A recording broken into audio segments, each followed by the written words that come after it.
Alô, fazendeirada do Brasil, muito bom dia. Olá, Renata, bom dia. Bom dia, Cruzar. Olá, bom dia para vocês de casa. Hoje é segunda-feira, dia 4 de junho. Nós estamos ao vivo, começando mais um programa Zebu para o Mundo. O assunto hoje é características de seleção.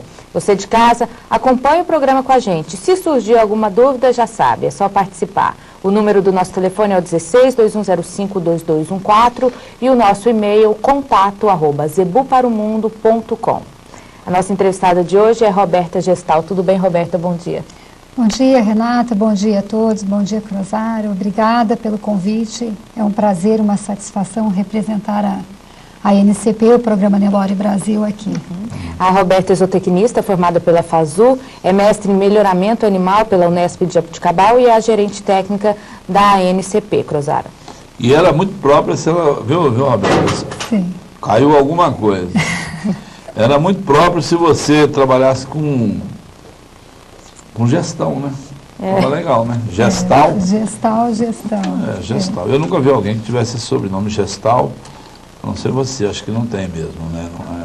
Tem uma cidade chamada Ponte Gestal. Ponte Gestal? Isso. Fica onde? No interior de São Paulo, próximo a Votuporanga. E a cidade é da sua família, então? Meu bisavô foi fundador. Olha só. De cara, quem veio aqui para falar de características de seleção já dá um show de... Que isso? O que é isso? Geografia, história, né? História do interior do Brasil, né? Verdade. A cidade de Ponte da Gestal. Pontes Gestal. Ponte Gestal. Uma cidade que o seu avô fundou. Meu bisavô. Seu bisavô. E por incrível que pareça, eu fiquei sabendo há poucos anos atrás que ele foi um dos pioneiros no zebu.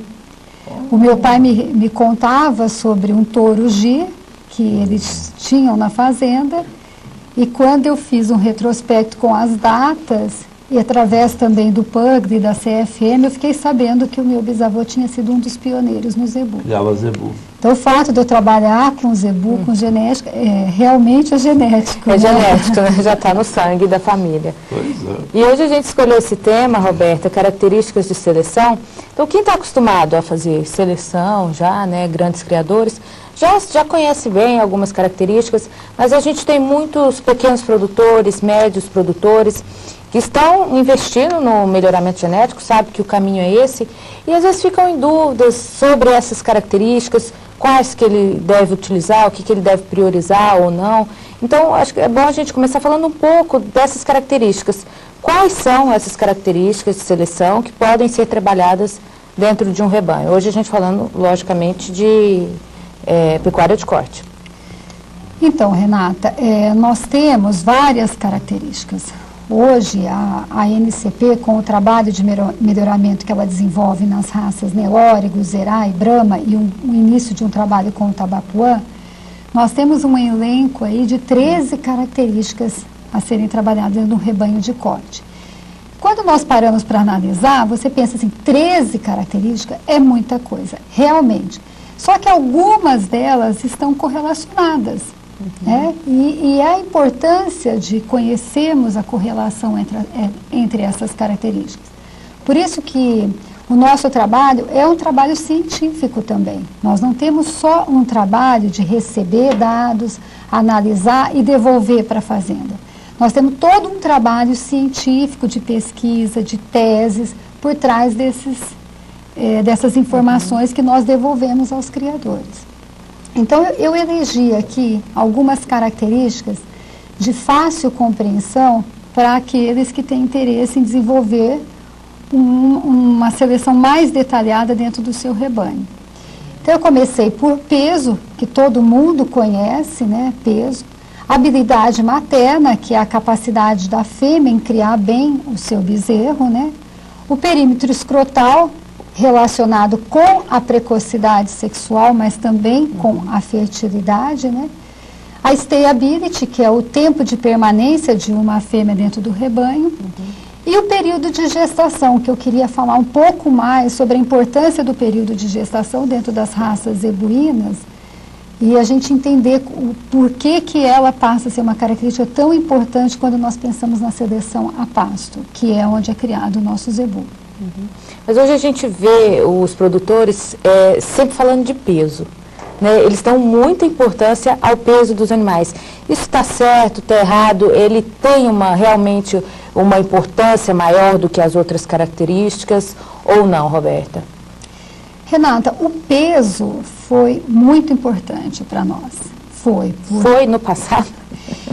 No passado. Não que nós vamos descuidar dessa característica agora, não é isso que eu estou querendo dizer. Mas ele foi muito importante, porque nós, como a importação do zebu também na década de 60 foi muito importante, porque nós tínhamos um padrão de gado no Brasil que era um padrão mestiço e que nós precisamos da caracterização racial, da pureza racial para aquele rebanho que nós tínhamos aqui.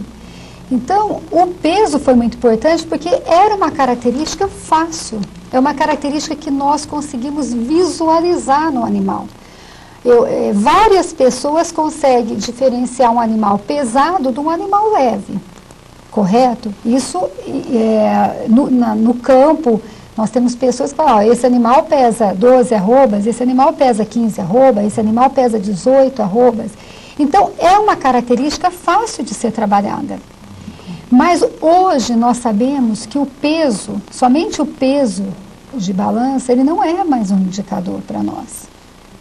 Se nós pegarmos hoje todos os touros que a NCP avalia, em torno de 15 mil touros por ano, a maioria desses touros, eles vão trazer um progresso genético para essa característica dentro do rebanho. Se vocês analisarem o sumário, nós temos ali um conjunto muito grande. Hoje, praticamente todas as centrais apresentam touros melhoradores para peso. Progresso genético, Roberta, significa também mais carne, porque o objetivo é carne. Mais carne, mais peso. Correto. Foi boa a sua pergunta, porque quando nós pensamos em progresso genético, é evolução daquela característica dentro de um rebanho.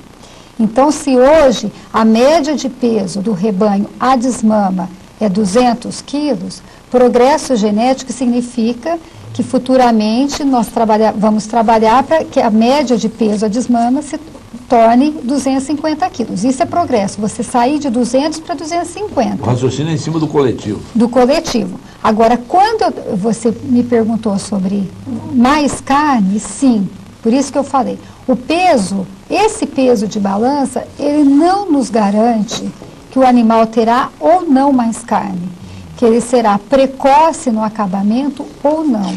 Porque o peso de balança, ele contempla o animal que tem uma curva de crescimento mais tardia, que é aquele animal que ganha peso, vai ganhando, mas ele continua ganhando até a idade adulta.